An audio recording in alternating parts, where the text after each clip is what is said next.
ನಮಸ್ಕಾರ. ಕಸ್ತೂರಿ ವಾಹಿನಿಯ ವೀಕ್ಷಕರಿಗೆ ನಕ್ಷತ್ರ ನಾಡಿ ವಿಶೇಷ ನೇರ ಪ್ರಸಾರದ ಕಾರ್ಯಕ್ರಮಕ್ಕೆ ಸ್ವಾಗತ. ನಾನು ಪ್ರಿಯಾ. ನಮ್ಮ ಜೊತೆ ಇದ್ದಾರೆ ಅಂತಾರಾಷ್ಟ್ರೀಯ ಖ್ಯಾತಿಯ ಮೈಕ್ರೋ ಆಸ್ಟ್ರಾಲಜರ್ ಶ್ರೀ ದಿನೇಶ್ ಗುರೂಜಿ ಅವರು. ಮೊದಲಿಗೆ ಕಾರ್ಯಕ್ರಮಕ್ಕೆ ಪ್ರೀತಿನ ಸ್ವಾಗತ ಮಾಡೋಣ. ನಮಸ್ತೆ ಗುರುಜಿ, ಕಾರ್ಯಕ್ರಮಕ್ಕೆ ಸ್ವಾಗತ. ನಮಸ್ಕಾರ. ಓಂ ಹ್ರೀಂ ಶ್ರೀಂ ಮಹಾಲಕ್ಷ್ಮಿಯೇ ನಮಃ. ನಮಸ್ಕಾರ ವೀಕ್ಷಕರೇ. ಹಾಗೆ ವೀಕ್ಷಕರೇ, ನೆನ್ನೆನ ಸಂಚಿಕೆಯಲ್ಲಿ ನಾವು ತಿಳಿಸ್ಕೊಟ್ಟಿದ್ವಿ. ಇವತ್ತು ಗುರುಜಿ ಅವರು ಕಾರ್ಯಕ್ರಮದಲ್ಲಿ ಶನಿ ವಕ್ರಿಯ ಬಗ್ಗೆ ತಿಳಿಸ್ಕೊಡ್ತಾರೆ. ಸೊ ತಪ್ಪದೆ ಕಾರ್ಯಕ್ರಮನ ಚಾನಲ್ ಚೇಂಜ್ ಮಾಡದೆ ನೋಡಿ. ಸೊ ನಿಮ್ಮ ರಾಶಿಗೆ ಯಾವ ರೀತಿಯ ರಾಶಿ ಫಲಗಳಿದೆ ಅಂತ ಖಂಡಿತ ಗುರುಜಿ ಅವರು ತಿಳಿಸ್ಕೊಡ್ತಾರೆ. ಹಾಗೇನೆ ಶುಕ್ರವಾರ ಅಂದಿದ ತಕ್ಷಣ ನಮ್ಮ ಕಾರ್ಯಕ್ರಮದಲ್ಲಿ ಒಬ್ರು ಗೆಸ್ಟ್ ಇರ್ತಾರೆ. ಸೊ ಕೊಟ್ರೇಶ್ ಅವರು ಚಿತ್ರದುರ್ಗದಿಂದ ಬಂದಿದ್ದಾರೆ. IBM, cab gemini, tech Mahindra ಅಂತಹ IT ಸೆಕ್ಟರ್ ಅಲ್ಲಿ ಇಂಜಿನಿಯರ್ ಆಗಿ ಕೆಲಸವನ್ನ ಮಾಡಿದ್ದಾರೆ. ನಮ್ಮ ಜೊತೆಲಿ ಇವತ್ತು ನಕ್ಷತ್ರ ನಾಡಿಯನ್ನ ಕಲ್ತು ಅವರ ಎಕ್ಸ್ಪೀರಿಯನ್ಸಸ್ ನ ಹಂಚ್ಕೊಳ್ಳೋದಕ್ಕೆ ನಮ್ಮ ಜೊತೆ ಇದ್ದಾರೆ. ಅವ್ರು ನನ್ನ ಹತ್ರ ಹೇಳ್ತಾ ಇದ್ರು, ಅವ್ರಿಗೆ ಆಸ್ಟ್ರಾಲಜಿ ಒಂದು ಹಾಬಿ ಆಗಿತ್ತಂತೆ. ಸೊ ಮುಂಚೆ ಕೂಡ ಈ ಒಂದು ಕೆಲಸವನ್ನ ಮಾಡ್ತಾ ಇದ್ರು, ಅಂದ್ರೆ ಪ್ರೊಫೆಷನ್ ಆಗಿ ಮಾಡ್ತಾ ಇರ್ಲಿಲ್ಲ. ಫ್ರೆಂಡ್ಸ್ಗೆ, ರಿಲೇಟಿವ್ಸ್ಗೆಲ್ಲ ಹೇಳ್ತಾ ಇದ್ರಂತೆ. ಆದ್ರೆ ಗುರುಜರ್ ಬಳಿಯಲ್ಲಿ ಹೋಗಿ ನಕ್ಷತ್ರ ನಾಡಿಯನ್ನ ಕಲ್ತಿದ ತಕ್ಷಣ ಪ್ರೊಫೆಷನಲ್ ಇದ್ರನ್ನ ನೀಟಾಗಿ ಕಲ್ತು ಇವಾಗ ಪಾರ್ಟ್ ಟೈಮ್ ಆಗಿ ಇದ್ರನ್ನ ಸಾಕಷ್ಟು ಜನರಿಗೆ ಹೇಳ್ತಾ ಇದ್ದಾರೆ ಅಂತ ಹೇಳಿದ್ರು. ಸೊ ಅವ್ರ ಹತ್ರನೇ ಕೇಳೋಣ ಈ ಒಂದು ಎಕ್ಸ್ಪೀರಿಯನ್ಸ್ ಹೇಗೆ ಮಾತಾಡ್ತಾರೆ ಅಂತ. Welcome to the show Kotresh ಅವರೇ. ನಮಸ್ಕಾರ. ಹೇಗಿದ್ದೀರಾ? ಚೆನ್ನಾಗಿದ್ದೀನಿ ಸರ್. ಹೇಳಿ, ಏನು ಹೇಳಕ್ ಕೊಟ್ರಿ? ಅದೇ ನಾನು ಅಭಿಯೋಗ ಸ್ಟಾರ್ಟ್ ಮಾಡಿದ್ದೆ. ಅಭಿಯೋಗ ಸ್ಟಾರ್ಟ್ ಮಾಡಿದ್ಮೇಲೆ ಒಂದು ಸ್ವಲ್ಪ ಎಕ್ಸ್ಪೀರಿಯನ್ಸ್ ಬಂದಂಗೆ ಸ್ವಲ್ಪ ಇದನ್ನ ಅಡ್ವಾನ್ಸ್ ಅಲ್ಲಿ ಕಲಿಬೇಕು ಅಂತ ಅನ್ನಿಸ್ತು. ಸೊ ಲಾಸ್ಟ್ ಜನವರಿಯಲ್ಲಿ ನಕ್ಷತ್ರ ನಾಡಿ ಕ್ಲಾಸ್ ಅಟೆಂಡ್ ಮಾಡಿದ್ಮೇಲೆ ತುಂಬಾ ಯೂಸ್ ಆಯ್ತು. ಫಸ್ಟ್ ಇನ್ನೊಬ್ರಿಗೆ ಹೇಳೋಕ್ಕಿಂತ ಮುಂಚೆ ಗುರುಗಳು ಏನ್ ಹೇಳ್ತಾರೆ, ಫಸ್ಟ್ ನಿಮ್ ಬಗ್ಗೆ ನೀವು ತಿಳ್ಕೊಂಡ್ಮೇಲೆ ಅದ್ರಲ್ಲಿ ನೀವು ಪ್ರೋಗ್ರೆಸ್ ನೋಡ್ಕೊಂಡು ನಂತರ ಇನ್ನೊಬ್ರಿಗೆ ಹೇಳಿ ಅಂತ ಹೇಳ್ತಾ ಇದ್ರು. ಅದೇ ರೀತಿಯಲ್ಲಿ ನನ್ನ ಜೀವನದಲ್ಲಿ ನನ್ನ ಹೈಯರ್ ಎಜುಕೇಶನ್ ಆಗಲಿ, ನನ್ನ PhD ಕೂಡ ಮಾಡ್ತಾ ಇದ್ದೀನಿ ಈಗ. ಸೊ ನನ್ನ ಹೈಯರ್ ಎಜುಕೇಶನ್ ಆಗಲಿ, ನನ್ನ ಸಂಸಾರಿಕ ಜೀವನ ಆಗಲಿ, ಮುಂದೆ ಬಿಸ್ನೆಸ್ ಆಗಲಿ, ಯಾವ ಥರ ಏನು ಮಾಡ್ಬೋದು, ಏನು ಎತ್ತ ಅಂತ ತಿಳ್ಕೊಂಡು ನಾನು ಇಂಪ್ಲಿಮೆಂಟ್ ಮಾಡ್ಕೊಂಡು ನೆಕ್ಸ್ಟ್ ನನಗೆ ಅನುಕೂಲ ಆಗಿದ್ದನ್ನ ಇನ್ನೊಬ್ಬರಿಗೆ ಹೇಳ್ತಾ ಇದ್ದೀನಿ. ಈ ಲಾಸ್ಟ್ 3 months ಅರೌಂಡ್ 150 ಮೆಂಬರ್ಸಿಗೆ ಹೇಳಿದ್ದೀನಿ. ತುಂಬಾ ಖುಷಿ ಆಗ್ತಾ ಇದೆ. ಇವಾಗ ಬಂದವರೆಲ್ಲ ಹಣ ಕೊಟ್ಟು ನಿಮ್ಮ ಹತ್ರ ಕಲಿತಾರೆ. ಯಾಕಂದ್ರೆ ಗುರುಜರ್ ಕೂಡ ಹೇಳ್ತಾರೆ, ಫ್ರೀ ಆಗಿ ಯಾರಿಗೂ ಹೇಳ್ಬೇಡಿ, ಯಾಕಂದ್ರೆ ಅದು ಗುರು ದಕ್ಷಿಣೆ ತರ ಅಂತ. ಇವಾಗ ಮುಂಚೆ ಹಾಬಿ ಆಗಿ ಹೇಳ್ತೀನಿ ಅಂತ ನೀವ್ ಹೇಳಿದ್ರಿ. ಸೊ ಇವಾಗ ನಕ್ಷತ್ರ ನಾಡಿ ಕಲ್ತಿದ ತಕ್ಷಣ ಯಾವ ರೀತಿ ಬದಲಾವಣೆ ಆಗಿದೆ ನಿಮ್ಮ ಜೀವನ? ಅಂದ್ರೆ ನಕ್ಷತ್ರ ನಾಡಿ ಕಲ್ತಿದ್ಮೇಲೆ ಅಕ್ಯುರೇಟ್ ರಿಸಲ್ಟ್ ಸಿಗ್ತಾ ಇದೆ. ಸೊ ಅಕ್ಯುರೇಟ್ ರಿಸಲ್ಟ್ ಸಿಗ್ತಾ ಇದೆ ಅಂದಾಗ ಏನಾಗುತ್ತೆ ಅಂದ್ರೆ, ಫಸ್ಟ್ ಒಂದು ಅರೌಂಡ್ 50 to 60% ಸಿಗ್ತಾ ಇತ್ತು. ಈ ನಕ್ಷತ್ರ ನಾಡಿ ಕಲ್ತಿದ್ಮೇಲೆ ಅಕ್ಯುರೇಟ್ ಕಾಂಬಿನೇಷನ್ಸ್, ಪರ್ಟಿಕ್ಯುಲರ್ ಮದುವೆ ಅಂದ್ರೆ ಯಾವ ಕಾಂಬಿನೇಷನ್, ಮಕ್ಕಳು ಅಂದ್ರೆ ಯಾವ ಕಾಂಬಿನೇಷನ್, ಫಾರಿನ್ ಟ್ರಿಪ್ ಅಂದ್ರೆ ಯಾವ ಕಾಂಬಿನೇಷನ್, ಆಮೇಲೆ ಒಂದು ಸೈಟ್ ತಗೋಬೇಕು ಅಂದ್ರೆ ಯಾವ ಕಾಂಬಿನೇಷನ್, ಒಂದು ಮನೆ ಕಟ್ಟಕ್ಕೆ ಯಾವ ಕಾಂಬಿನೇಷನ್ ಪರ್ಟಿಕ್ಯುಲರ್ ಆಗಿ ಸಿಗ್ತಾ ಇರೋದ್ರಿಂದ ಈಗ ನನ್ನ ನೋಡ್ಕೊಂಡಿದ್ದಲ್ದಲ್ಲ ಇನ್ನೊಬ್ರು ನೋಡಿದ ತಕ್ಷಣ, ನಂಬರ್ಸ್ ನೋಡಿದ ತಕ್ಷಣನೇ ಓ ಇದು ಈ ಕಾಂಬಿನೇಷನ್, ಇವ್ರಿಗೆ ಇದಾಗುತ್ತೆ ಅಂತ ಈಸಿಯಾಗಿ ಫ್ಲೋ ಆಗ್ತಾ ಇದೆ. ಇದ್ರ ಜೊತೆಗೆ ಇವ್ರು ಕೊಟ್ಟಂತ ನಮ್ಮ ಶಿವರಾಮ್ ಅವ್ರು ಹೇಳಿದಂತ ಬುಕ್ಕು ಯಾವುದೋ ಗ್ರಂಥ ಅಂತ ಹೇಳ್ತಾ ಇದ್ರು, ಅದ್ರ ಬಗ್ಗೆನೂ ತಗೊಂಡು ಅದ್ರಲ್ಲೂ ಕೆಲವು ಪರಿಹಾರಗಳು ಕಂಡ್ಕೊಂಡು ಅದೇ ರೀತಿಯಲ್ಲಿ ನಾನು ಫಾಲೋ ಮಾಡ್ತಾ ಇದ್ದೀನಿ. ಅದರಿಂದ ತುಂಬಾ ಯೂಸ್ ಆಗ್ತಾ ಇದೆ. ಇವಾಗ IT ಫೀಲ್ಡ್ ಅಲ್ಲಿ 10 ವರ್ಷದಿಂದ ಇದ್ದೀರಾ. ಸಾಕು. IT ಸೆಕ್ಟರ್ ಅಂತ ಹೇಳಿದ್ರೆ ಖಂಡಿತ ಒಂದು ಆಫೀಸ್ ಅಂದ್ರೆ ಅದು ಹ್ಯೂಜ್ ಆಗಿರುತ್ತೆ, ಒಂದು ಪ್ರಪಂಚನೇ ಇರುತ್ತೆ ಅಂತಾನೆ ಹೇಳ್ಬೋದು ಆಫೀಸ್ ಅಲ್ಲಿ. ಸೊ ಆಫೀಸ್ ಅಲ್ಲೂ ಕೂಡ ಬಂದು ಕೇಳ್ತಾರಾ ನಿಮ್ಗೆ? ಹೌದು, ಕೇಳ್ತಾರೆ. ಅಲ್ಲೂ ಕೂಡ ಆಫೀಸ್ ಟೈಮಿಂಗ್ಸ್ ಡಿಸ್ಟರ್ಬ್ ಮಾಡಿದ್ರೆ ರೆಫರ್ ಮಾಡಿದೀರಾ ನಕ್ಷತ್ರ ನಾಡಿನ ನೀವು ಕೂಡ ಹೋಗಿ ಕಲೀರಿ ಅಂತ? ರೆಫರ್ ಮಾಡಿದ್ದೀನಿ. ಓಕೆ. ಸೊ ಗುರುಜಿ ಅವರು ಇವಾಗ ಅವ್ರ ಕಡೆಯಿಂದ ಒಂದಿಷ್ಟು ಜನ ಸ್ಟೂಡೆಂಟ್ಸ್ ಬರ್ತಾರೆ, ಗ್ಯಾರಂಟಿ ಅಂತ ಆಯ್ತು. All right. ಸೊ ಗುರುಜಿ, ನಿನ್ನೆ ನಮ್ಮ ಕಾರ್ಯಕ್ರಮದಲ್ಲಿ ನೀವು ಹೇಳಿದೆ ಶನಿ ವಕ್ರಿ ಆಗಿದೆ. ಸೊ ಇವತ್ತು ತಿಳಿಸ್ಕೊಡ್ತೀರಾ ಅಂತ, ಏನ್ ಹೇಳ್ತೀರಾ ಅದ್ರ ಬಗ್ಗೆ? ಓಕೆ, ಶನಿ ವಕ್ರಿ ಎಲ್ಲ ಕಾಯ್ತಾ ಇದ್ದೀರಾ. ಶನಿ ವಕ್ರಿ, ಶನಿ ಎಲ್ಲಾರು ಹೆದರ್ಕೊಳ್ತಕ್ಕಂತ ಏಕೈಕ ವ್ಯಕ್ತಿ ಶನಿ, ಶನೇಶ್ವರ. ಎಲ್ಲರಿಗೂ ಬಹಳ ಖುಷಿಯಾಗಿರ್ತಕ್ಕಂತ ಏಕೈಕ ಗ್ರಹ ಗುರು. ಬಟ್ ಶನಿ ಎಷ್ಟೊಂದು ಕಡೆ ಚೆನ್ನಾಗಿ ಕೊಡ್ತಾನೆ. ಗುರು ಕೊಟ್ಟ ಅಂದ್ರೆ ಒಂದ್ಸತಿ ಮುಟ್ ನೋಡ್ಕೋಬೇಕು, ಆ ರೀತಿ ಕೊಡ್ತಾ ನಾವು ನೋಡಿದೀವಿ. ಜನಗಳಿಗೆ ಇದು ಎಕ್ಸಾಂಪಲ್ ಇಲ್ಲ. ನಾವು ಇದು ವಾಹಿನಿ ಅಥವಾ ಬೇರೆ ಕಡೆ ಏನಾಗಿದೆ ಅಂದ್ರೆ, ಶನಿ ಕೆಟ್ಟದು ಅಂತ ಹೇಳಿ ಹೇಳಿ ಹೇಳಿ ಕೆಟ್ಟದ್ ಮಾಡೋದಕ್ಕಿಂತ ಹೆಚ್ಚಾಗಿ ತಲೆ ಒಳಗಡೆ ಅವ್ನ್ ಕೆಟ್ಟವನು ಅಂತ ಬಂದ್ಬಿಟ್ಟಿದೆ. ಕೆಟ್ಟದ್ ಮಾಡಿದ ಅನುಭವ ಇಲ್ಲ, ಸುಮ್ಮನೆ ಯಾವ್ದೋ ಒಂದು ಕೆಟ್ಟದಾಗಿದ ತಕ್ಷಣ ಶನಿಗೆ ಹೋಲಿಸೋದು ಶನೇಶ್ವರ. ಸೊ ಅಲ್ಲೂ ನಾವು ತಪ್ಪು ಮಾಡ್ತಾ ಇದೀವಿ ಅಲ್ವಾ. ಶನಿ ಅಂದ್ರೆ ಕೆಟ್ಟವನು ಅಂತ ತಿಳ್ಕೊಂಡ್ಬಿಡ್ತಾರೆ, ಅಂದ್ರೆ ಅವ್ನು ಕೊಡ್ತಕ್ಕಂಥ ಕಷ್ಟ ಕೆಟ್ಟದು ಅಂತ ತಿಳ್ಕೊಂಡ್ಬಿಟ್ಟಿದ್ದಾರೆ. ಈಗ ಹೇಗೆ ನಾವು ಒಂದು ಟ್ರಾಫಿಕ್ ಅಲ್ಲಿ ಹೋಗ್ತಾ ಇರ್ತೀವಿ, ಪೊಲೀಸ್ ನೋಡಿದ ತಕ್ಷಣ ನಾವು ಹೆದರಿಕೆನೆ ಫಸ್ಟ್, ಬೇರೆ ಏನೂ ಇಲ್ಲ. ನಮ್ಮ ಹತ್ರ ಎಲ್ಲಾ ಕರೆಕ್ಟ್ ಆಗಿದ್ರು ಸುಮ್ನೆ ಹಿಂಗೆ ಅಡ್ಡ ಹಾಕ್ರೆ ಸಾಕು, ಯಾಕೆ ಅಡ್ಡ ಆಗ್ತಾ ಇದ್ದಾನೆ, ಎಲ್ಲ ಕರೆಕ್ಟ್ ಆಗಿದೆಯಲ್ಲ ಅಷ್ಟೇ. ಅವ್ರು ಚೆಕಿಂಗ್ ಮಾಡ್ಕೊಂಡು ಹೋಗ್ತಾ ಇರ್ತಾರೆ. ನೀವು ಚೆನ್ನಾಗಿದ್ರೆ ಕಾನ್ಫಿಡೆಂಟ್ ಆಗಿರಿ ಅಷ್ಟೇ. ಎಲ್ಲ ಲೈಫಲ್ಲಿ ಪರ್ಫೆಕ್ಟ್ ಆಗಿದ್ದೀನಿ, ನಾನು ಧರ್ಮದ ಪ್ರಕಾರ ಹೋಗ್ತಾ ಇದ್ದೀನಿ ಅಂದ್ರೆ ಯಾವ ಗ್ರಹನೂ ನಿಮ್ಗೆ ಏನೂ ಬಂದ್ ಮಾಡೋದಿಲ್ಲ. ಯಾವಾಗ ನಾವು ಅತಿ ಆಸೆ ಮತ್ತೆ ಇನ್ನೊಬ್ಬರನ್ನ ಹಣ ಕೀಳ್ತಕ್ಕಂಥದ್ದು, ನಮ್ಗೆ ಎಷ್ಟೇ ಇದ್ರೂ ಕೂಡ ಇನ್ನೊಬ್ಬರ ಹತ್ರ ಎಕ್ಸ್ಟ್ರಾ ತಗೊಳ್ಳೋವಂಥದ್ದು, ಇನ್ನೊಬ್ಬರನ್ನ ಹಾಳು ಮಾಡಿ ದುಡ್ಡು ತಗೊಳ್ಳೋವಂಥದ್ದು, ಅವಾಗ ಒಂದು ಹೊಡೆತ ಕೊಡ್ತಾನೆ. ಹೊಡೆತ ಅವ್ರಿಗೆ ಕೊಡದೆ ಹೋದ್ರು ಅವರ ಹೆಂಡತಿಗೋ ಅಥವಾ ಅವ್ರ ಮಕ್ಕಳ ಮುಖಾಂತರ ಕೊಡ್ತಾನೆ ಅವನು, ಖಂಡಿತ ನೋವು ಕೊಟ್ಟೇ ಕೊಡ್ತಾನೆ. ಈ ನೋವು ಕೊಡೋದು ಏನಕ್ಕೆ ಅಂದ್ರೆ ಪರಿಪಕ್ವವಾಗ್ಲಿ ಅಂತ ಹೇಳ್ತಾರೆ. ಕಬ್ಬಣ ಸುಮ್ನೆ ಬಗ್ಗಲ್ಲ ಅಲ್ವಾ, ಹೌದು. ಕಬ್ಬಣ ಚೆನ್ನಾಗಿ ಕಾದ್ರೇನೆ ಬಗ್ಗೋದು. ಕಬ್ಬಣ ಅದು ಶನಿನೇ ಅಂಶ, ಚೆನ್ನಾಗಿ ಕಾಯಿಸ್ರೇನೆ ಬಗ್ಗೋದು. ಸೊ ಶನಿ ವಕ್ರಿ ಅಂದ್ರೆ ಫಸ್ಟ್ ಏನಂತ ತಿಳ್ಕೊಳ್ಳೋಣ. ಬಹಳಷ್ಟು ಜನ ತಪ್ಪು ಕಲ್ಪನೆ. ವಕ್ರಿ ಅಂದ್ರೆ ಗ್ರಹ ಹಿಂದೆ ತಿರುಗ್ಬಿಡುತ್ತೆ. ಹಿಂದೆ ಅಲ್ಲ, ಯಾವ ಗ್ರಹನೂ ಹಿಂದೆ ತಿರುಗಕ್ ಸಾಧ್ಯನೇ ಇಲ್ಲ. ಸೈಂಟಿಫಿಕ್ ಅನಾಲಿಸಿಸ್ ಅಲ್ಲೂ ಕೂಡ ಹೌದು, ನಮ್ಮ ಜ್ಯೋತಿಷ್ಯದಲ್ಲೂ ಹೌದು. ವಕ್ರಿ ಅಂದ್ರೆ ಹಿಂದೆ ತಿರುಗೋದಿಲ್ಲ. ವಕ್ರಿ ಅಂದ್ರೆ ಎಲ್ಲಾ ಗ್ರಹಗಳು ಭೂಮಿನ ಆಧಾರ ಪಡಿಸ್ಕೊಂಡು ಎಲ್ಲಾ ಗ್ರಹಗಳು ಮೂವ್ಮೆಂಟ್ ನ ಕ್ಯಾಲ್ಕುಲೇಟ್ ಮಾಡ್ತಾ ಇರ್ತೀವಿ. ನಮ್ದು ಸ್ಟೇಷನರಿ, ಬೇರೆ ಎಲ್ಲಾ ಗ್ರಹಗಳು ಮೂವ್ಮೆಂಟ್ ಕ್ಯಾಲ್ಕುಲೇಟ್ ಮಾಡ್ತಾ ಇರ್ತೀವಿ. ನಾವು ಸ್ಟೇಷನರಿ ಆಗಿದ್ದು ಬೇರೆ ಗ್ರಹಗಳೆಲ್ಲ ನೋಡಿದಾಗ ಯಾವುದೋ ಒಂದು ಪರ್ಟಿಕ್ಯುಲರ್ ಪಾಯಿಂಟ್ ಅಲ್ಲಿ ಆ ಗ್ರಹ ಹಿಂದೆ ಚಲಿಸ್ತಾ ಇರೋ ತರ ಭಾವಿಸುತ್ತೆ. ಅದೇನಾಗಿದೆ ಅಂದ್ರೆ ಅದರ ಸ್ಪೀಡ್ ಕಮ್ಮಿ ಆಗಿದೆ.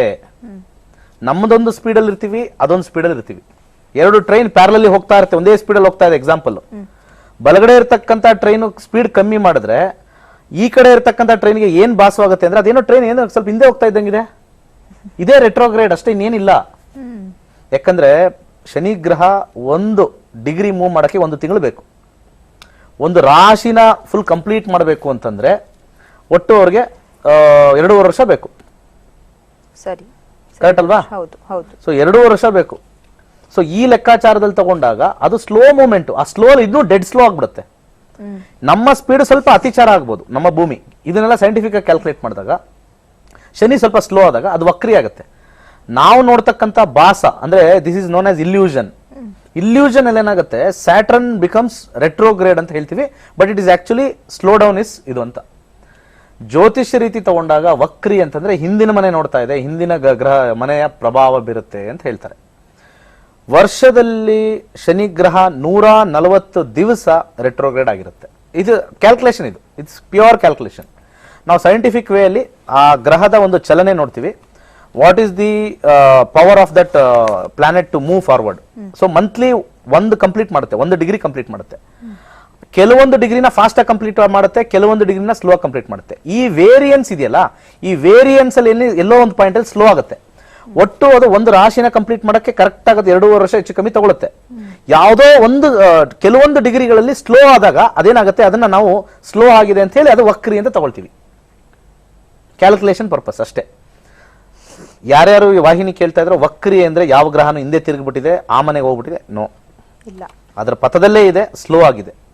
ಸ್ಲೋ ಆದಾಗ ಋಷಿಗಳು ಸ್ಲೋ ಆದಾಗ ಯಾವ ತರ ಎಫೆಕ್ಟ್ ಬಿದ್ದಿದೆ, ಫಾಸ್ಟ್ ಆದಾಗ ನಾರ್ಮಲ್ ಇದ್ದಾಗ ಯಾವ ತರ ಎಫೆಕ್ಟ್ ಇದೆ ಅಂತ ಒಂದು ಎಕ್ಸ್ಪೆರಿಮೆಂಟಲ್ ಬೇಸಿಸ್ ಅಲ್ಲಿ ನೋಡಿ, ಯಾವುದೇ ಸೈನ್ಸ್ ತಗೊಳ್ಳಿ, ಯಾವುದೇ ಒಂದು ವೈದ್ಯಕೀಯ ರಂಗ ತಗೊಳ್ಳಿ, ಎಕ್ಸ್ಪೆರಿಮೆಂಟ್ ಮಾಡ್ತಾರೆ. ಓಕೆ, ಈ ಒಂದು ಔಷಧಿ ಹಾಕಿದಾಗ ಈ ಪ್ರಾಣಿ ಹಿಂಗೆ ಒದ್ದಾಡ್ತು ಅಥವಾ ಹೀಗೆ ಬದುಕ್ತು ಅಂತ ಹೇಳ್ತಾರೆ. ಇದೇ ರೀತಿ ನಮ್ಮ ಋಷಿಗಳು ಈ ಒಂದು ಗ್ರಹಗಳು ಹಿಂಗಿದ್ದಾಗ ಹಿಂಗಾಗುತ್ತೆ ಅಂತ. ಬಟ್ ಆದ್ರೆ ಇಲ್ಲಿ ಏನಾಗಿದೆ ಅಂತಂದ್ರೆ ನಮ್ಮ ಕಮರ್ಷಿಯಲ್ ಮೈಂಡಲ್ಲಿ ಹೋಗಿ ಶನಿಗೆ ಕೆಟ್ಟವನು ಅಂತ ಬ್ರ್ಯಾಂಡ್ ಮಾಡ್ಬಿಟ್ಟಿದ್ದಾರೆ. ಅದು ಹೋಗಕ್ ಸಾಧ್ಯನೇ ಇಲ್ಲ, ಸಾಧ್ಯನೇ ಇಲ್ಲ. ಅದು ಓಕೆ, ಶನಿನೇ ಬಂದು ಹೇಳಿದ್ರು ಹೋಗಲ್ಲ. ಶನಿನೇ ಬಂದು ನಾನ್ ಕಷ್ಟ ಕೊಡಲ್ಲಪ್ಪ ಅಂತ ಬಂದು ಹೇಳಿದ್ರು ಶನಿ ಅಲ್ಲ ಅವನು ಅಂತ ಹೇಳ್ಬಿಡ್ತಾರೆ. ಅಷ್ಟು ತಲೆ ಒಳಗಡೆ ಹೋಗ್ಬಿಟ್ಟಿದೆ ಅಂದ್ರೆ ನಮ್ಮ ಫಸ್ಟ್ ಅಸ್ಟ್ರಾಲಜರ್ಸು ಮತ್ತೆ ಈ ಪುರೋಹಿತರು ಫಸ್ಟ್ ಇದನ್ನ ತೆಗೆದಾಕಿ ದಯವಿಟ್ಟು ಫಸ್ಟ್ ನಕ್ಷತ್ರ ನಾಡಿ ಅರ್ಥ ಮಾಡ್ಕೊಳ್ಳಿ, ಅದ್ರಲ್ಲಿ ಬರ್ತಕ್ಕಂಥ ಒಂದು ಕಾಂಬಿನೇಷನ್ಸ್ ನೋಡಿ ಅವಾಗ ಫಲಗಳು ಹೇಳಿ. ರಾಶಿ ಎಷ್ಟೊಂದು ಕೋಟಿ ಜನ ಇರೋದೇ 12 ರಾಶಿ. ನಮ್ಮ 1.3 ಬಿಲಿಯನ್ ಇಂಡಿಯಾದು ಪಾಪ್ಯುಲೇಷನ್ ಡಿವೈಡ್ ಮಾಡಿದ್ರೆ 60 ಲಕ್ಷ ಜನಕ್ಕೆ ಒಂದೊಂದು ರಾಶಿ ಬರುತ್ತೆ ಹೆಚ್ಚು ಕಮ್ಮಿ. ಅಂದ್ರೆ 1.5 ಕೋಟಿ ಯಾವ್ದಾರು ಒಂದು ರಾಶಿಗೆ ಅಂತ ಅಂದ್ರೆ 1.5 ಕೋಟಿಯಷ್ಟು ಜನ, 2 ಕೋಟಿಯಷ್ಟು ಜನ ಹೋಗ್ಬಿಡ್ಬೇಕಷ್ಟೇ. 1.5 ಕೋಟಿ ಅಲ್ಲ, ಹೆಚ್ಚು ಕಮ್ಮಿ 20 ಕೋಟಿ ಬರುತ್ತೆ ಕ್ಯಾಲ್ಕುಲೇಷನ್ ಅಲ್ಲಿ. ಸೊ ಅಷ್ಟು ಹೊಟ್ಟೋಯ್ತಲ್ವಾ? ಏನಾದ್ರು ಪ್ರಾಬ್ಲಮ್ ಬಂದ್ರೆ ಅಷ್ಟು ಜನಕ್ಕೂ ಒಂದೇ ಪ್ರಾಬ್ಲಮ್ ಆಗ್ಬೇಕು. ಹಣ ಕಳ್ಕೊಂಡ್ರೆ 20 ಕೋಟಿನ ಹಣ ಕಳ್ಕೋಬೇಕು. ಸೊ ಎಲ್ಲಿವರೆಗೂ ವಾಹಿನಿಲಿ ರಾಶಿ ಭವಿಷ್ಯ ಬರುತ್ತೋ ದಿನನಿತ್ಯ ಅಲ್ಲಿವರೆಗೂ ಅದು ಮೋಸದ್ದೆ ಅಂತ ನಾನು ಹೇಳ್ತೀನಿ. ಯಾರ್ಯಾರು ರಾಶಿ ಭವಿಷ್ಯ ಹೇಳ್ತಾರೋ ಅದು ಸುಳ್ಳೆ, ಅದು ಸುಮ್ಮನೆ ಅದು ಅಷ್ಟೇ ಹೇಳೋದು. ಬೆಳಿಗ್ಗಿಂದ ಅರ್ಧ ಗಂಟೆ ಹೇಳ್ತಾರೆ ಒಂದು ರಾಶಿ ಭವಿಷ್ಯ, ಅದು ಕುತೂಹಲಕ್ಕೆ ಕೇಳ್ತಾರೆ. ಅದನ್ನ ನಿಲ್ಸಿ ಲಗ್ನದಿಂದ ಹೇಳಿ, ಲಗ್ನದಿಂದ ಹೇಳಿ ನಾನು ಹೇಳೋದು ಯಾವಾಗ್ಲೂ. ಜ್ಯೋತಿಷ್ಯರಿಗೆ ಎಲ್ಲ ಗೊತ್ತಿದ್ದು ಆದ್ರೂ ಮೂಡ್ರು ಮಾಡ್ತಾರೆ ಜನಗಳನ್ನ, ಅದೇ ಬೇಜಾರು. ಕೇಳೋರು ಫಸ್ಟ್ ನಾನು ಈಗ್ಲೂ ಹೇಳ್ತೀನಿ, ನಾನು ಅವ್ರ ರಂಗಲ್ಲೇ ಇರೋದು, ನಾನು ಜ್ಯೋತಿಷ್ಯ ಅವರು ಜ್ಯೋತಿಷ್ಯ. ಅವ್ರಿಗೂ ಗೊತ್ತು, ನಾವು ಮಾತಾಡ್ತಾ ಇದ್ದಾಗ ಹೇಳ್ತಾರೆ ಎಲ್ಲಾನು ಲಗ್ನ ಭಾವದಿಂದಾನೇ ನೋಡ್ಬೇಕು ಅಂತ ಹೇಳ್ತಾರೆ. ಜಾತಕ ತಗೊಂಡಾಗ ಅವ್ರ ಹತ್ರ ದುಡ್ಡು ಕೊಟ್ಟು ಕೇಳಿದಾಗ ರಾಶಿಯಿಂದ ಡೆಫಿನೆಟ್ ಆಗಿ ನೋಡಲ್ಲ, ಅವ್ರು ನೋಡೋದೇ ಲಗ್ನದಿಂದ. ಟಿವಿಲಿ ಬರ್ಬೇಕಾದ್ರೆ ಮಾತ್ರ ರಾಶಿ ಭವಿಷ್ಯ ಹೇಳ್ತಾರೆ. ಸೊ ಹಾಗೆ ಓಕೆ ಗುರುಜಿ, ಇನ್ನಷ್ಟು ಮಾತನಾಡೋಣ ಅದ್ರ ಬಗ್ಗೆ. ಟೈಮ್ ಆಗ್ತಾ ಇದೆ, ಮತ್ತೆ ಮೇಷರಾಶಿದಿಂದ ಸ್ಟಾರ್ಟ್ ಮಾಡೋಣ ಅಂತ ಕಾಯ್ತಾ ಇದ್ದೀನಿ. ಟೈಮ್ ಮಾಡೋಣ ಅಂತಂದ್ರೆ ಇಲ್ಲ ಒಂದು ವಿರಾಮನ ತಗೊಂಡು ಬರ್ತೀನಿ, ಅದಾಗಿದ ತಕ್ಷಣ ನೀವು ಹೇಳೋದಕ್ಕೆ ಸ್ಟಾರ್ಟ್ ಮಾಡಬಹುದು. ನೋಡಿದ್ರಲ್ಲ ಗುರುಜಿ ಅವರು ಶನಿ ವಕ್ರಿಯ ಬಗ್ಗೆ ತಿಳಿಸ್ಕೊಡ್ತಾ ಇದ್ರು. ನೀವು ಕೂಡ ಎಕ್ಸಾಕ್ಟ್ ಇದೇ ರೀತಿ ನಿಮ್ಮ ಜೀವನದಲ್ಲಿ ಏನಾಗ್ತಿದೆ ಅಂತ ತಿಳ್ಕೊಳ್ಬೇಕು ಅಂತ ಹೇಳಿದ್ರೆ ಖಂಡಿತ ನಕ್ಷತ್ರ ನಾಡಿಯನ್ನ ಕಲೀಲೇಬೇಕು. ಮನೆಯಿಂದ ಅಟ್ ಲೀಸ್ಟ್ ಒಬ್ಬರ ನಕ್ಷತ್ರ ನಾಡಿಯನ್ನ ಕಲ್ತ್ರೆ ನಿಮ್ಮ ಫ್ಯಾಮಿಲಿ ಮೆಂಬರ್ಸ್, ಫ್ರೆಂಡ್ಸ್ ಪ್ರತಿಯೊಬ್ಬರ ಜಾತಕನ ನೀವು ಹೇಳ್ಬಹುದು. ಇದರಿಂದ ಜಾತಕ ಹೇಳೋದನ್ನ ಕಲ್ತ್ಕೊಂಡ್ರೆ ಏನಪ್ಪಾ ಲಾಭ ಅಂತ ಅನ್ಕೊಂಡ್ರೆ ಖಂಡಿತ ನಿಮ್ ಜೀವನದಲ್ಲಿ ಆಗು ಹೋಗುಗಳ ಬಗ್ಗೆ ತಿಳ್ಕೊಂಡ್ರೆ ತಾನೇ ಲಾಸ್ ಆಗೋದ್ರಿಂದ ಬಚಾವಾಗಬಹುದು. ಪ್ರಾಫಿಟ್ ಬಗ್ಗೆ ತಿಳ್ಕೊಬಹುದು. ಮದ್ವೆ ಯಾವಾಗ ಆಗತ್ತೆ, ಬಿಸ್ನೆಸ್ ಆಗಿರ್ಬೋದು, ಲಾಸ್ ಮಾಡ್ಕೊಳ್ಳೋದಕ್ಕಿಂತ ಜೀವನದಲ್ಲಿ ಒಂದು ಒಳ್ಳೆ ವೇಯಲ್ಲಿ ಹೋದ್ರೆ ಒಳ್ಳೇದೇ ಅಲ್ವಾ.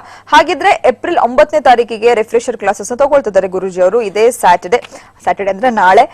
ಖಂಡಿತ ಯಾರು ಕೂಡ ಮಿಸ್ ಮಾಡ್ಕೋಬಿಡಿ. ನಕ್ಷತ್ರ ನಾಡಿಯನ್ನ ಕಲ್ತಿರೋರಿಗೆ ಏನಾದ್ರು ಡೌಟ್ಸ್ ಇದ್ರೆ, ಕ್ವಶನ್ಸ್ ಇದ್ರೆ, ಗುರುಜಿ ಅವ್ರನ್ನ ನೇರವಾಗಿ ಭೇಟಿ ಆಗಕ್ಕೆ ಆಗ್ತಾ ಇಲ್ಲಪ್ಪ, ಅವ್ರ ಹತ್ರ ಹೇಗೆ ಪ್ರಶ್ನೆ ಕೇಳೋದು ಅಂತ ಡೌಟ್ ಅಲ್ಲಿ ಇದ್ರೆ ಖಂಡಿತ ರಿಫ್ರೆಶರ್ ಕ್ಲಾಸಸ್ ನೀವು ಅಟೆಂಡ್ ಮಾಡಬಹುದು, ಪ್ರಶ್ನೆಗಳನ್ನ ಕೇಳಬಹುದು. ಏಪ್ರಿಲ್ 22, 23ನೇ ತಾರೀಕಿಗೆ ಬೆಂಗಳೂರಿನಲ್ಲಿ ನಕ್ಷತ್ರ ನಾಡಿಯನ್ನ ತಗೊಳ್ತಾ ಇದ್ದಾರೆ ಗುರುಜಿ ಅವರು. 4 ದಿನದ ಕ್ಲಾಸಸ್, ವೀಕೆಂಡ್ಸ್ ಅಲ್ಲಿ ಕ್ಲಾಸಸ್ ಇರುತ್ತೆ. Saturday Sunday, next weekend Saturday Sunday. So 4 ದಿನದಲ್ಲಿ ಕ್ಲಾಸಸ್ ಮುಗ್ದೋಗುತ್ತೆ. ಏಪ್ರಿಲ್ 22, 23ನೇ ತಾರೀಕಿಗೆ ಆಲ್ರೆಡಿ ಸಾಕಷ್ಟು ಸೀಟ್ಸ್ ಗಳು ಬುಕ್ ಆಗಿದೆ. ಇನ್ನು ಕೆಲವೇ ಸೀಟ್ಸ್ ಗಳು ಮಾತ್ರ ಇರೋದು. ನೀವು ಕೂಡ ಕಲಿಬೇಕು ಅಂತ ಆಸೆ ಇದ್ರೆ ಆದಷ್ಟು ಬೇಗ ರಿಜಿಸ್ಟರ್ ಮಾಡ್ಕೊಳ್ಳಿ, ನಕ್ಷತ್ರ ನಾಡಿಯನ್ನ ಕಲೀರಿ ಅಂತ ಹೇಳ್ತಾ ಇನ್ ಮಿಕ್ಕಿರೋ ಡೇಟ್ಸ್ ನಾನು ಹೇಳ್ತೀನಿ. ಅದಕ್ಕೂ ಮುಂಚೆ ಸಣ್ಣದೊಂದು ವಿರಾಮ.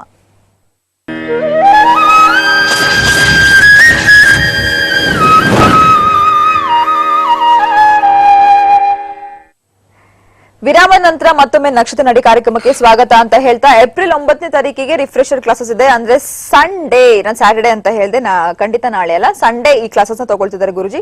ಖಂಡಿತ ಎಲ್ಲರೂ ಬಂದು ಅಟೆಂಡ್ ಆಗಿ ಅಂತ ಹೇಳ್ತಾ ಓಟು ಗುರುಜಿ. ಇವಾಗ ಗುರುಜಿ ಹೇಳಿ. ಓಕೆ, ಈಗ 6ನೇ ತಾರೀಕು ಏಪ್ರಿಲ್ 10:35ಕ್ಕೆ ಅದು ಎಂಟರ್ ಆಗಿರ್ತಕ್ಕಂಥದ್ದು. 25 ಆಗಸ್ಟ್ಗೆ ಆ ವಕ್ರಿನ ಬಿಟ್ಬಿಡುತ್ತೆ. ವಕ್ರಿ ಅಂತಂದ್ರೆ ಇಂಚಲನೆ ಬಿಡುತ್ತೆ, ಅಂದ್ರೆ ಆ ಸ್ಪೀಡು ನಾರ್ಮಲ್ ಸ್ಟೇಜಿಗೆ ಬರುತ್ತೆ 25 ಆಗಸ್ಟ್ ಆದ ನಂತರ. ಆದ್ರೂ ಕೂಡ ವೃಶ್ಚಿಕ ರಾಶಿಲಿ ನಾವು ಕನ್ಸಿಡರ್ ಮಾಡಿದಾಗ ವೃಶ್ಚಿಕ ರಾಶಿಲಿ 26ನೇ ತಾರೀಕು ಅಕ್ಟೋಬರ್ವರೆಗೂ ಇರುತ್ತೆ. ಸೊ ಇಷ್ಟೂ ಹಿಂಚಲನೆ ಪ್ಲಸ್ ಮುಂಚಲನೆ ಎರಡೂ ಆಗುತ್ತೆ. ಸೊ ಈ ತರ ಆದಾಗ ನಾವೊಂದು ಕೆಲವೊಂದು ಸೈಂಟಿಫಿಕ್ ಕ್ಯಾಲ್ಕುಲೇಷನ್ ಮಾಡಿದಾಗ ಕೆಲವೊಂದು ರಾಶಿನೇ ತಗೊಳ್ತಿದ್ದೀನಿ. ಇಲ್ಲಿ ನಾನು ನಾನು ಇನ್ನೂ ಜನಗಳು ಚೇಂಜ್ ಆಗಿಲ್ಲ ಅಂದ್ಬಿಟ್ಟು ರಾಶಿನೇ ಹೇಳ್ತೀನಿ. ಬಟ್ ಇದನ್ನ ಲಗ್ನಕ್ಕೆ ತಗೊಂಡ್ರೆ ದಿ ಬೆಸ್ಟ್. ನಿಮ್ಮ ಲಗ್ನ, ನಾನು ಹೇಳ್ತಕ್ಕಂಥ ತುಂಬಾ ಜನಕ್ಕೆ ಲಗ್ನ ಗೊತ್ತಾಗಿದೆ ಈಗ. ಹೇಳಿ ಹೇಳಿ ಹೇಳಿ ಈಗ್ಲಾರು ಜ್ಯೋತಿಷ್ಯ ಯಾರು ವಾಹಿನಿಲಿ ಬರ್ತಾರೆ, ಆಚೆ ಕಡೆ ಬರ್ತಾರೆ, ಲಗ್ನ ಹೇಳಕ್ ಹೇಳಿ. ರಾಶಿ ಏನು ಇಲ್ಲ. ರಾಶಿ ಏನಕ್ಕಿರೋದು ಅಂದ್ರೆ ಯಾವ ನಕ್ಷತ್ರದಲ್ಲಿ ಹುಟ್ಟಿದಿರಾ ಅಂತ. ನಕ್ಷತ್ರ ಏನಕ್ಕಿರೋದು ಅಂತಂದ್ರೆ ಆ ನಕ್ಷತ್ರದ ಅಧಿಪತಿಯಿಂದ ದಶ ಶುರು ಆಯ್ತು ಅಷ್ಟೇ. ಇನ್ನೇನಕ್ಕೂ ನಕ್ಷತ್ರ ಇಲ್ಲ, ಇನ್ನೇನಕ್ಕೂ ಇಲ್ಲ. 9 ನಕ್ಷತ್ರ ಇಂಟು 3 9 ಗ್ರಹಗಳಿರುತ್ತೆ ಇಂಟು 3 ನಕ್ಷತ್ರ ಅಂದ್ರೆ 27 ನಕ್ಷತ್ರ ಅಷ್ಟೇ. 9 3s 27. ಇನ್ನೇನಕ್ಕೂ ಇಲ್ಲ. ಪ್ರತಿಯೊಂದು ಗ್ರಹನೂ 3 ನಕ್ಷತ್ರದ ಅಧಿಪತಿ, ಇನ್ನೇನು ಇಲ್ಲ. ಕೇತುವಿನ ನಕ್ಷತ್ರಗಳು ಯಾವ್ದು ಅಂದ್ರೆ ಅಶ್ವಿನಿ, ಮಖ, ಮೂಲ. ಆ 3 ಸೇರಿದ್ರೆ ಕೇತು ನಕ್ಷತ್ರಗಳು. ಬೇರೆ ಏನಿದೆ? ಯಾರಾದ್ರೂ ಹುಟ್ಟಿದ್ದಾರೆ ಅಂದ್ರೆ ಅದರ ಅಧಿಪತಿಯ ದಶದಿಂದ ಶುರು ಆಗಿದ್ದಾರೆ. ನೀವು ನಕ್ಷತ್ರ ಯಾವುದು ಅಂತ ತಿಳ್ಕೊಂಬಿಡಿ, ಅದರ ಅಧಿಪತಿ ತಿಳ್ಕೊಂಬಿಡಿ. ಆ ಅಧಿಪತಿಯ ದಶೆಯಿಂದನೇ ಶುರುವಾಗಿರೋದು, ಅಷ್ಟೇ ಇರೋದು ನಕ್ಷತ್ರಕ್ಕೆ, ಬೇರೆ ಏನೂ ಇಲ್ಲ. ಅದಕ್ಕೆ ನಕ್ಷತ್ರಕ್ಕೆ ಪೂಜೆ ಮಾಡಿ ಅಂತ ಹೇಳಿದ್ರೆ ಆ ಗ್ರಹಕ್ಕೆ ಪೂಜೆ ಮಾಡ್ದಂಗ ರೀತಿ. ಯಾರಾದ್ರೂ ಪೂರ್ವಾಭಾದ್ರ ನಕ್ಷತ್ರದಲ್ಲಿ ಹುಟ್ಟಿದರೆ ಅವರು ಶುರು ಆಗಿರ್ತಕ್ಕಂಥದ್ದು ಗುರು ದಶ. ಯಾರಾದ್ರೂ ಭರಣಿ ನಕ್ಷತ್ರದಲ್ಲಿ ಹುಟ್ಟಿದ್ದಾರೆ ಅಂದ್ರೆ ಅವ್ರು ಶುರು ಆಗಿರೋದು ಶುಕ್ರ ದಶ.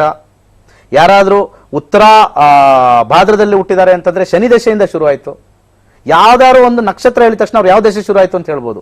ಅಷ್ಟು ಸ್ಟೆಪ್ ಬೈ ಸ್ಟೆಪ್ ಈಸಿಯಾಗಿ ನಾನು ಜ್ಯೋತಿಷ್ಯ ಹೇಳ್ಕೊಡ್ತೀನಿ. Very easy. ಜ್ಯೋತಿಷ್ಯ ಅಷ್ಟು ಈಸಿಯಸ್ಟ್ ಯಾವುದೂ ಇಲ್ಲ. 100%. ಇದುವರೆಗೂ ಯಾರು ನನಗೆ ಫೋನ್ ಮಾಡಿ ಹೇಳಿಲ್ಲ ಜ್ಯೋತಿಷ್ಯರು, ಯಾಕಂದ್ರೆ ಅವ್ರಿಗೂ ಗೊತ್ತದು ಅಷ್ಟು ಈಸಿ ಅಂತ. That is the point. Okay, ಈಗ ಮೇಷರಾಶಿ ಹೇಗಿದೆ? ಈ ಕಾಂಬಿನೇಷನ್ ಅಲ್ಲಿ ಮೇಷರಾಶಿ ಇರತಕ್ಕಂಥವ್ರು ಶನಿ ದಶ ಏನಾದ್ರು ನಡೀತಾ ಇದ್ರೆ, ಕೆಲಸಕ್ಕೆ ಹುಡುಕ್ತಾ ಇದ್ರೆ ದಿ ಬೆಸ್ಟ್ ಟೈಮ್. ಗೌರ್ಮೆಂಟ್ ಉದ್ಯೋಗ ಸಿಗ್ತಕ್ಕಂಥ ಒಂದು ಚಾನ್ಸಸ್ ಹೆಚ್ಚಾಗಿದೆ. ಶನಿ ದಶನೂ ನಡೀತಾ ಇದ್ರೆ ಬರ್ತಕ್ಕಂಥ ಇದನ್ನ ಏನ್ ಹೇಳ್ತೀವಿ, ಟ್ರಾನ್ಸಿಟ್ ಅಂತ ಹೇಳ್ತೀವಿ, ಎಕ್ಸಲೆಂಟ್ ಆಗಿದೆ. ಮತ್ತೆ ಇದು ಫಸ್ಟ್ ಹಾಫ್ ಅಂದ್ರೆ ಜೂನ್ ವರೆಗೂ ಸ್ವಲ್ಪ ಕಷ್ಟ ಆಗಿರುತ್ತೆ. ಜೂನ್ ಆದ ನಂತರ ಬರ್ತಕ್ಕಂಥದ್ದು ಅಕ್ಟೋಬರ್ ವರೆಗೂ ಕಾಂಪಿಟೇಟಿವ್ ಎಕ್ಸಾಮ್ ಬರೀತಾರೆ, ಎಲ್ಲಾ ರೀತಿಲೂ ಸಕ್ಸಸ್ ಇರುತ್ತೆ, ಕಮ್ಯುನಿಕೇಶನ್ ಚೆನ್ನಾಗಿರುತ್ತೆ. ಶನಿ ಎಕ್ಸಲೆಂಟ್ ಆಗಿ ಫಲ ಕೊಡ್ತಾನೆ ಮೇಷರಾಶಿಯವರಿಗೆ, ಏನು ವರಿ ಮಾಡ್ಬಿಡಿ, ಯಾವುದೇ ರೀತಿ ಟೆನ್ಷನ್ ಇಲ್ಲ. ಬಟ್ ಆದ್ರೂ ಕೂಡ ಸ್ವಲ್ಪ ಭಯದ ವಾತಾವರಣ ಹೆಚ್ಚಾಗಿರುತ್ತೆ. ಭಯ ಹೋಗ್ಲಾಡ್ಸಕ್ಕೆ ಶಿವನ ಆರಾಧನೆ ಮಾಡಿ. ಶಿವನ ದೇವಸ್ಥಾನಕ್ಕೆ ಒಂದು 2 ಅಥವಾ 3 ಶನಿವಾರಗಳು ಹೋಗ್ಬಿಟ್ಟು ತೊಗರಿ ಬೇಳೆ ದಾನ ಮಾಡಿ ಅಷ್ಟೇ. ಎಕ್ಸಲೆಂಟ್ ಪೀರಿಯಡ್ ಇದೆ ಮೇಷರಾಶಿಯವರಿಗೆ. ಆರೋಗ್ಯದಲ್ಲಿ ಎಲ್ಲ ಚೆನ್ನಾಗಿದೆ, ಕಮ್ಯುನಿಕೇಶನ್ ಎಲ್ಲಾ ರೀತಿಯೂ ಶನಿ ಫಲ ಕೊಡ್ತಕ್ಕಂಥದ್ದು ಎಕ್ಸಲೆಂಟ್ ಆಗಿದೆ. ವೃಷಭ ರಾಶಿಯವರಿಗೆ ಸಡನ್ ಆಗಿ ನಿನ್ನೆಯಿಂದ ಬಹಳ ಕೋಪ ಬರ್ತಕ್ಕಂಥದ್ದು, ಅಗ್ರೆಸಿವ್ ಆಗುವಂಥದ್ದು, ಅಂದ್ರೆ ಬಹಳ ಯಾರ ಮಾತು ಕೇಳದೆ ಇರತಕ್ಕಂಥದ್ದು, ಆ ಕಾಂಬಿನೇಷನ್ ಬರ್ತಾ ಇದೆ. ಜೂನ್ ಜುಲೈವರೆಗೂ ಇದೇ ಮೆಂಟಾಲಿಟಿ ಇರುತ್ತೆ. ಸ್ವಲ್ಪ ಆದಷ್ಟು ಕೋಪನ ಕಮ್ಮಿ ಮಾಡ್ಕೊಳ್ಳಿ. ಇಲ್ಲಿ ವೃಷಭ ರಾಶಿ ಇನ್ನೊಂದು ಆಡ್ ಮಾಡಬೇಕು ಅಂದ್ರೆ, ವೃಷಭ ಲಗ್ನ ನಮ್ಮ ಭಾರತದ ಲಗ್ನ. 1947 12 ಗಂಟೆಗೆ ನಮಗೆ ಇಂಡಿಪೆಂಡೆನ್ಸ್ ಬಂದಾಗ ಉದಯವಾಗಿದ್ದು ಲಗ್ನ, ವೃಷಭ ಲಗ್ನ.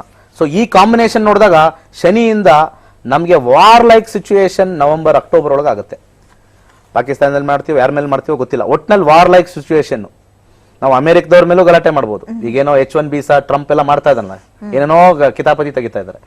ಸೊ ವಾರ್ ಲೈಕ್ ಸಿಚುಯೇಷನ್ ಇರುತ್ತೆ, internal as well as external.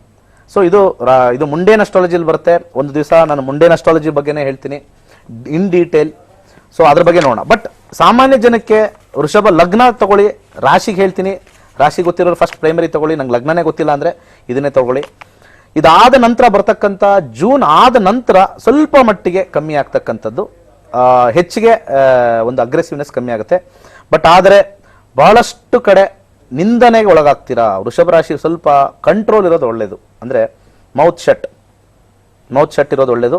ಇದರಿಂದ ಮತ್ತೆ ಹಣಕಾಸಿನ ವಿಚಾರದಲ್ಲೂ ಲಾಭ ಬರೋದಿಲ್ಲ. ಯಾರಿಗೋ ವ್ಯವಹಾರಕ್ಕೆ ಹೋಗ್ತೀರಾ, ಅತಿ ಅಗ್ರೆಸಿವ್, ನನ್ನ ಕಡೆ ಇದು, ನಾನು ಏನೋ ಒಂದು ಪದಾರ್ಥ ಕೊಡ್ತಾ ಇದ್ದೀನಿ, ನನ್ನ ಕಡೆ ಇರೋದು ನಾನು ಹೆಂಗ್ ಮಾತಾಡಿದ್ರು ಆಗುತ್ತೆ, ಯಾಕಂದ್ರೆ ನನ್ನ ಕಡೆ ಇದೆ ಅಂದಾಗ ಇನ್ನೊಬ್ಬರಿಗೆ ನಾನು ಇದು ತಗೊಳ್ತಾರೆ ಅಂತ ಒಂದು ಅಗ್ರೆಸಿವ್ ಇದ್ದಾಗ ಆ ಪಾರ್ಟಿ ತಗೊಳ್ಳದೆ ನಿಲ್ಲಿಸ್ಬಿಡ್ತಾನೆ, ನಿಮಗೆ ಲಾಭ ಬರದೇ ಇರತಕ್ಕಂಥದ್ದು. ಮಾತುಕತೆ ವಿಚಾರದಲ್ಲಿ ನಿಂತೋಗಂಥದ್ದು, ಇದು ಮದುವೆ ವಿಚಾರದಲ್ಲೂ ಹೀಗೆ ಆಗ್ಬೋದು. ಸೊ ಸ್ವಲ್ಪ ವೃಷಭ ರಾಶಿ ಮತ್ತೆ ಅಥವಾ ವೃಷಭ ಲಗ್ನಕ್ಕೆ ನಾನು ಒತ್ತು ಕೊಡ್ತೀನಿ, ಸ್ವಲ್ಪ ಸಾಫ್ಟ್ ಆಗಿರೋದು ಬಹಳ ಉತ್ತಮ. ಮಿಥುನ ರಾಶಿ ಹೇಗಿದೆ ನೋಡೋಣ. ಮಿಥುನ ರಾಶಿಯವರಿಗೆ ಸಾಲ ಹೆಚ್ಚಾಗುತ್ತೆ.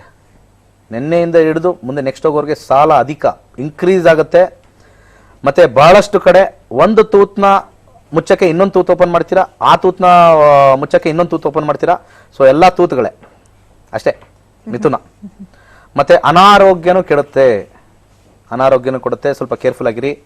ಬಟ್ ಮಿಥುನ ರಾಶಿಯವರಿಗೆ ಜೂನ್ ಆದ ನಂತರ ಬಹಳ ಒಂದು ಏನು ಅಂದ್ರೆ ಪ್ರಾಬ್ಲಮ್ ಏನು ಅಂದ್ರೆ, ಆಕ್ಸಿಡೆಂಟ್ ಕಾಂಬಿನೇಷನ್ ಸ್ವಲ್ಪ ಬಹಳ ಸ್ಟ್ರಾಂಗ್ ಆಗಿದೆ, ಸಿವಿಯರ್ ಆಗಿದೆ. ಸ್ವಲ್ಪ ಆದಷ್ಟು ಬಲಗೈಗೆ ಒಂದು ಹಸಿರು ಮತ್ತೆ ಕರಿ ದಾರ ಎರಡೂ ಮಿಕ್ಸ್ ಮಾಡ್ಕೊಳ್ಳಿ.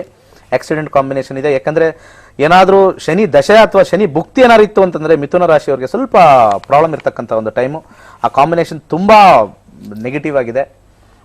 ಸ್ವಲ್ಪ ಆಕ್ಸಿಡೆಂಟ್ ಸ್ವಲ್ಪ ಬಚಾವಾಗಬೇಕು ಅಂತಂದ್ರೆ ವಿಷ್ಣುವಿನ ಆರಾಧನೆ ಒಳ್ಳೆಯದು, ಮಹಾವಿಷ್ಣುವಿನ ಆರಾಧನೆ. ಓಂ ಹುಂ ವಿಷ್ಣುವೇ ನಮಃ ಯಥೇಚ್ಛವಾಗಿ ಹೇಳ್ಕೊಳ್ಳಿ. ಯಾರು ಮಿಥುನ ರಾಶಿ ಇದ್ದಾರೆ, ದಶಾ ಚೆನ್ನಾಗಿದೆ, 5, 9, 11 ಕಾಂಬಿನೇಷನ್ ಬರ್ತಾ ಇದೆ, ನಿಮ್ಗೊಂದು ಸ್ಕ್ರಾಚು ಆಗಲ್ಲ. ನಾನು ಹೇಳಿದ್ದು ಒಂದು ಸ್ಕ್ರಾಚು ಇಲ್ಲ. ಓಕೆ, ವರಿ ಮಾಡಬೇಡಿ. ಕರ್ಕಾಟಕ ರಾಶಿಯವ್ರಿಗೆ ಹೇಗಿದೆ ನೋಡೋಣ. ಕರ್ಕಾಟಕ ರಾಶಿಯವರಿಗೆ ಮತ್ತೆ ಫೈನಾನ್ಷಿಯಲ್ ಟ್ರಬಲ್, ಕೆಲಸ ಸಡನ್ ಆಗಿ ಪ್ರಾಬ್ಲಮ್ ಆಗುತ್ತೆ, ಕೆಲಸ ಇಮಿಡಿಯೇಟ್ ಆಗಿ ಬಿಟ್ಟು ಬರ್ತಕ್ಕಂಥದ್ದು ಕಾಂಬಿನೇಷನ್ ಬರುತ್ತೆ. ಏನಾದರೂ ಫಾರ್ ಎಕ್ಸಾಂಪಲ್ ಶನಿ ದಶೆ ನಡೀತಾ ಇದೆ ಅಥವಾ ಶನಿ ಭುಕ್ತಿ ಬರ್ತಾ ಇದ್ರೆ ಕೇರ್ಫುಲ್ ಆಗಿರಿ. ಬಹಳ ಟೆನ್ಷನ್ನು, ನಿಮ್ಮ ಬಾಸ್ ಜೊತೆ ಜಗಳ ಆಡ್ತಕ್ಕಂಥದ್ದು, ಮತ್ತೆ ಮನೆಯಲ್ಲಿ ಕೂಡ ಹೆಚ್ಚಿನ ಗಲಾಟೆ, ಮತ್ತೆ ಗಂಡ ಹೆಂಡತಿ ಸಂಬಂಧನೂ ಸ್ವಲ್ಪ ಬಹಳ ಮುರಿದು ಬೀಳ್ತಕ್ಕಂಥ ಕಾಂಬಿನೇಷನ್ನು ಬಹಳ ಯಥೇಚ್ಛವಾಗಿದೆ. ಇದಾದ ನಂತರ ಜುಲೈ ಆದ ನಂತರ ಮತ್ತೆ ಏನಾದ್ರು ಕಾಂಬಿನೇಷನ್ 1-6-10 ಏನಾದ್ರು ಬಂದಿದ್ರೆ, ಕೋರ್ಟಿಂದ ಏನಾದ್ರು ಪ್ರಾಬ್ಲಮ್ ಬರ್ತಕ್ಕಂಥದ್ದು, ಆಸ್ತಿ ವಿಚಾರದಿಂದ ಪ್ರಾಬ್ಲಮ್ ಬರ್ತಕ್ಕಂಥದ್ದು, ಅಥವಾ ಹಾಸ್ಪಿಟಲ್ಗೆ ಹೋಗ್ತಕ್ಕಂಥದ್ದು, ದೀರ್ಘಕಾಲದ ಅನಾರೋಗ್ಯ ಕರ್ಕಾಟಕ ರಾಶಿಯವರಿಗೆ ಬಹಳ ಕಷ್ಟ ಇದೆ. ಇದರಿಂದ ಪಾರಾಗಬೇಕು ಅಂತಂದ್ರೆ ಯಥೇಚ್ಛವಾಗಿ ಓಂ ಸೋಂ ಸೋಮಾಯ ನಮಃ ಅಂತ ಮಂತ್ರ, ಮತ್ತೆ ಶಿವನಿಗೆ ಹಾಲು ಮತ್ತೆ ಒಂದು ಇಡೀ ಕರಿ ಎಳ್ಳು ಹಾಕಿ ದಾನ ಮಾಡಿ ಹಾಕಿಬಿಟ್ಟು ಶಿವನಿಗೆ ಅಭಿಷೇಕ ಮಾಡಿ ಒಳ್ಳೇದಾಗತ್ತೆ. ಓಕೆ ಗುರು, ಇನ್ನ ಮಾತನಾಡೋಣ. ಅದಕ್ಕೂ ಮುಂಚೆ ಸಣ್ಣ ವಿರಾಮನ ತಗೊಳ್ಬೇಕು. ಮೇ 27-28ನೇ ತಾರೀಕಿಗೆ ಮಂಗಳೂರಿನಲ್ಲಿ ನಕ್ಷತ್ರ ನಾಡಿಯ ಕ್ಲಾಸ್ ತಗೊಳ್ತಾ ಇದ್ದಾರೆ ಗುರುಜಿಯವರು. ಜೂನ್ 10 ಹಾಗೂ 11ನೇ ತಾರೀಕಿಗೆ ಬಿಜಾಪುರದಲ್ಲಿ, ಜೂನ್ 24-25ನೇ ತಾರೀಕಿಗೆ ಶಿವಮೊಗ್ಗದಲ್ಲಿ. ಇನ್ಯಾಕ್ ತಡ, 4 ದಿನದಲ್ಲಿ ನಕ್ಷತ್ರ ನಾಡಿಯನ್ನ ನೀವು ಕೂಡ ಕಲಿಬಹುದು ಅಂತ ಹೇಳ್ತಾ ಕಾರ್ಯಕ್ರಮ ಮುಂದುವರಿಸ್ತೀನಿ. ಅದಕ್ಕೂ ಮುಂಚೆ ಸಣ್ಣದೊಂದು ವಿರಾಮ.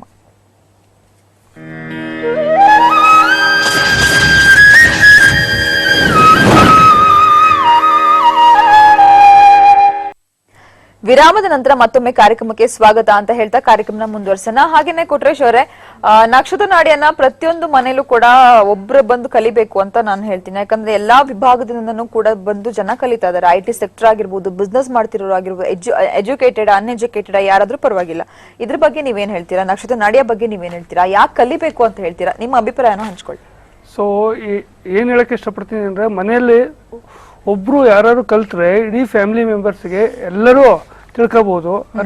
ಅದೇ ಇದ್ರಲ್ಲಿ ತಿಳ್ಕೊಂಡ್ರೆ ನೆಕ್ಸ್ಟ್ ಒಂದು ಫ್ಯಾಮಿಲಿ ತಿಳ್ಕೊಂಡ್ರೆ ನೆಕ್ಸ್ಟ್ ಇನ್ನೊಬ್ರಿಗೆ ಇಂಟ್ರೆಸ್ಟ್ ಬರುತ್ತೆ. ಅದು ಕೇಳ್ತಾ ಕೇಳ್ತಾ ಇಂಟ್ರೆಸ್ಟ್ ಬಂದಂಗೆ ನಾವು ಕಲಿಬೇಕು, ಅದ್ರಲ್ಲಿ ಏನೋ ಒಂದಿದೆ, ಏನೋ ಸತ್ಯಾಂಶ ಇದೆ, ಅಕ್ಯುರೇಸಿ ರಿಸಲ್ಟ್ ಬರ್ತಾ ಇದೆ ಅಂದಾಗ ನಾವು ಕಲಿಬೇಕು ಅಂತ ಅನ್ನೋದು ಹೆಚ್ಚಿಗೆ ಕ್ಯೂರಿಯಾಸಿಟಿ ಬರೋದ್ರಿಂದ ಹೆಚ್ಚಿಗೆ ಯೂಸ್ ಆಗ್ತಾ ಹೋಗುತ್ತೆ.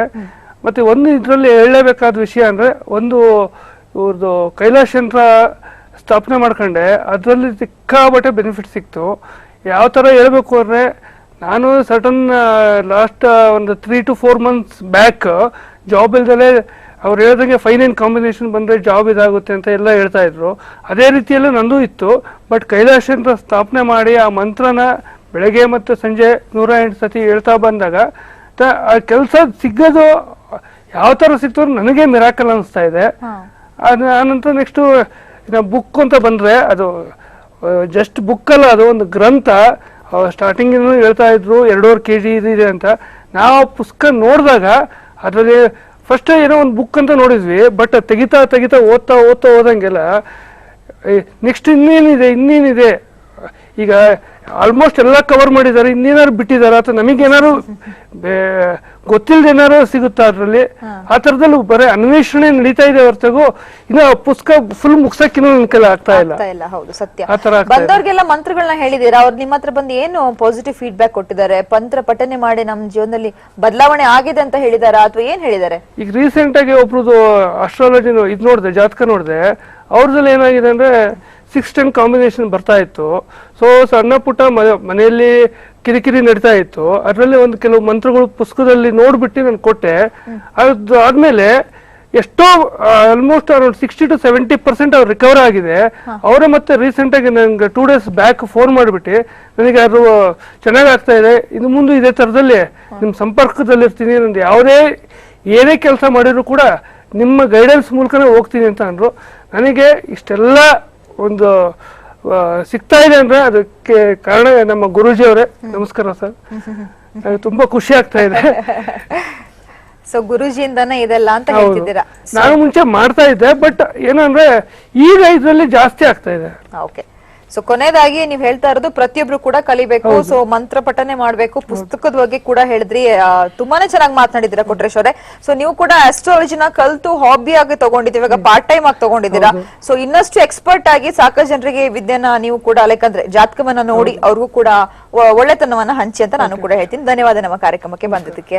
ಹಾಗೇನೆ ಗುರುಜಿ, ಶನಿ ವಕ್ರಿ, ಸೊ ಸಮಯದ ಅಭಾವ ಇರೋದ್ರಿಂದ ಖಂಡಿತ ಸೋಮವಾರ ನಾವ್ ಇದ್ರ ಬಗ್ಗೆ ಇನ್ನಷ್ಟು ಮಾತನಾಡ್ಬೇಕು. ಖಂಡಿತ ಮುಗಿಸೋಣ ಅನ್ನೋ ಅಷ್ಟೊತ್ತಿಗೆ ಪಾಪ ಫಾಸ್ಟ್ ಆಗಿ ಹೇಳಿದ್ರೆ ಆಯಾ ರಾಶಿಯವ್ರಿಗೆ ಬೇಜಾರಾಗ್ಬಿಡುತ್ತೆ. ಹೌದು, ಬೇರೆಯವ್ರ ರಾಶಿ ಎಷ್ಟೊಂದು ಜಾಸ್ತಿ ಹೇಳಿದ್ರು ನಂದು ಇಷ್ಟೇ ಹೇಳ್ಬಿಟ್ರು ಅಂತ ಅವ್ರಿಗೆ ಯಾವ ರಾಶಿಗೂ ಬೇಜಾರು ಮಾಡೋದ್ ಬೇಡ.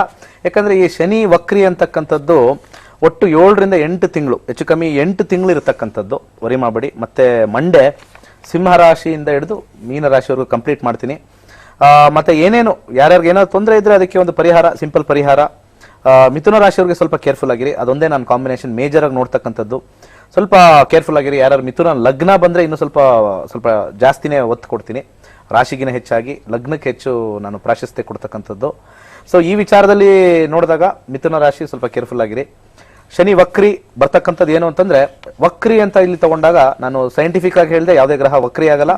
ಬಟ್ ಆಧ್ಯಾತ್ಮಿಕದಲ್ಲಿ ತಗೊಂಡಾಗ ಹಿಂದೆ ಮಾಡ್ತಕ್ಕಂಥ ಪಾಸ್ಟ್ ರಿಗ್ರೆಷನ್ ಅಂತ ಏನ್ ಹೇಳ್ತೀವಿ, ಪಾಸ್ಟ್ ರಿಗ್ರೆಷನ್ ಅದನ್ನು ಮುಂದೆ ಬರ್ತಕ್ಕಂಥದ್ದು. ಪಾಸ್ಟ್ ಲೈಫ್ ಏನೇನ್ ಮಾಡಿದೀವಿ ಅದು ಮುಂದೆ ಆಗ್ತಕ್ಕಂಥದ್ದು.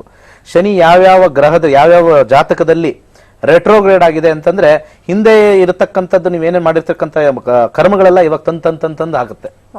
ಯಾವ ಮನೇಲಿದೆ ಆ ಮನೆಯ ಫಲಗಳನ್ನ ತಂದು ಹಾಕುತ್ತೆ, ನೆಗೆಟಿವ್ ಆರ್ ಪಾಸಿಟಿವ್. ಅದನ್ನ ನಾವು ಆ ಕಾಂಬಿನೇಷನ್ ನೋಡ್ಬಿಟ್ಟು ಹೇಳ್ಬೇಕಾಗತ್ತೆ. ಶನಿ ರಾಹು ಕೇತು ಎಲ್ಲಿ ಕುತ್ಕೊಳ್ತಾರೋ ದೇ ಆರ್ ಕಾರ್ಮಿಕ್ ಟ್ರಾನ್ಸಿಟರ್. ರಾಹು ಎಲ್ಲಿ ಕುತ್ಕೊಂಡಿದಾನೋ ಈ ಜನ್ಮದಲ್ಲಿ ಆ ಕೆಲಸ ಮಾಡಬೇಕು. ಯಾವ ಮನೆಯಲ್ಲಿ ಕೇತು ಎಲ್ಲಿ ಕುತ್ಕೊಂಡಿರ್ತಾನೋ ಅದು ನಿಮ್ಗೆ ಸಿಕ್ಬಿಟ್ಟಿರುತ್ತೆ. ಯಾವುದೇ ಜಾತಕ ತೆಗೆದು ನೋಡಿ, ಜ್ಯೋತಿಷರು ನನ್ನ ವಾಹಿನಿ ನೋಡ್ತಾ ಇದ್ರೆ ಕೇತು ಎಲ್ಲಿ ಕುತ್ಕೊಂಡಿರ್ತಾನೋ ಲಗ್ನದಿಂದ ಯಾವ ಭಾವದಲ್ಲಿ ಕೊಟ್ಟಿರ್ತಾನೋ ಆ ಭಾವಕ್ಕೆ ಏನು ಕಾರಕತ್ವ ಇದೆ ಅದನ್ನ ಕೊಟ್ಬಿಟ್ಟಿರ್ತಾನೆ. ಇದು 100% true in any horoscope. Rahu ಎಲ್ಲಿ ಕೂತ್ಕೊಂಡಿರ್ತಾನೋ ಅದು ಕೊಡೋದಿಲ್ಲ. ಸೊ ಶನಿ ಎಲ್ಲಿ ಕೂತ್ಕೊಂಡಿರ್ತಾನೋ, ರೆಟ್ರೋಗ್ರೇಡ್ ಆಗಿರ್ತಾನೋ, ಹಿಂದಿನ ಜನ್ಮದ ಆ ಮನೆ ತಗೊಂಬಂದ್ ಮುಂದೆ ಆಗ್ತಾ ಇರ್ತಾನೆ. ಬಹಳ ಸೈಂಟಿಫಿಕ್ ಆಗಿರುತ್ತೆ. ಅನಾಲಿಸಿಸ್ ಮಾಡಿದವರು ಗೊತ್ತಿರೋರಿಗೆ ಆಗತ್ತೆ. ಸರಿ ಗುರುಜಿ, ಶನಿ ವಕ್ರಿ ಬಗ್ಗೆ ಇನ್ನಷ್ಟು ಸಾಕಷ್ಟು ವಿಷಯಗಳನ್ನ ಸೋಮವಾರ ಸಂಚಿಕೆಯಲ್ಲಿ ಖಂಡಿತ ಮಾತನಾಡೋಣ. ಧನ್ಯವಾದ ನಮ್ಮ ಕಾರ್ಯಕ್ರಮಕ್ಕೆ ಬಂದು ಇಷ್ಟೊಂದು ಮಾಹಿತಿಯನ್ನು ಹಂಚಿಕೊಂಡಿದ್ದಕ್ಕೆ. ಸರ್ವೇ ಜನ ಸುಖಿನೋ ಭವಂತು. ಓಕೆ ವೀಕ್ಷಕರೇ, ನೋಡಿದ್ರಲ್ಲ, ಗುರುಜಿ ಅವರು ಸಾಕಷ್ಟು ವಿಷಯಗಳನ್ನ ಹೇಳಿದ್ರು. ಕೊಟ್ರೇಶ್ ಅವರು ಕೂಡ ನಕ್ಷತ್ರ ನಾಡಿಯನ್ನ ಯಾಕಾಗಿ ಕಲಿಬೇಕು ಅಂತ ಕೂಡ ಹೇಳಿದ್ರು. ಕ್ಲಾಸಸ್ ಡೇಟ್ಸ್ ನೀವೆಲ್ಲರಿಗೂ ನಾನು ಹೇಳಿದೀನಿ. ಖಂಡಿತ ನೀವು ಕೂಡ ಬಂದು ನಕ್ಷತ್ರ ನಾಡಿಯನ್ನ ಕಲೀರಿ, ನಿಮ್ಮ ಜೀವನದ ಬಗ್ಗೆ ನೀವು ಕೂಡ ತಿಳ್ಕೊಳ್ಳಿ ಅಂತ ಹೇಳ್ತಾ ಕಾರ್ಯಕ್ರಮ ಇಲ್ಲಿಗೆ ಮುಗಿಸ್ತಾ ಇದೀನಿ. ಮತ್ತೆ ಭೇಟಿ ಆಗ್ತೀನಿ ಸೋಮವಾರ. ನೋಡ್ತಾ ಇರಿ ಕಸ್ತೂರಿ ವಾಹಿನಿ. ನಮಸ್ಕಾರ.